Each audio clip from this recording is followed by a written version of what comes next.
สวัสดีทุกท่านครับวันนี้กลับมาพบกับคลิปนนุยคุยขยะครับในคลิปนี้เป็นขวดบรรจุภัณฑ์ขวดแชมพูนะครับขวดซันซิลนะครับผมเป็นขวดขนาดใหญ่จะนำตัวนี้กลับมาใช้กันครับดีกว่าทิ้งไปครับช่วยกันคนละไม้คนละมือครับลดโลกร้อนนะครับผมคือเป็นขยะที่ย่อยยากมากครับพลาสติกนำกลับมาใช้กันนะครับโอเคครับติดตามชมนะครับจากขวดแชมพูขวดพลาสติกครับผม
สวัสดีทุกท่านครับวันนี้กลับมาพบกับคลิปน้าหนุ่ยคุยขยะครับในคลิปนี้เป็นแกลลอนพลาสติกเป็นแกลลอนบรรจุ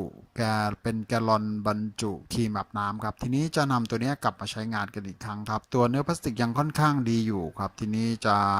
นำตัวนี้มาทำเป็นของใช้ในครัวเรือนครับโอเคครับติดตามชมกันนะครับผม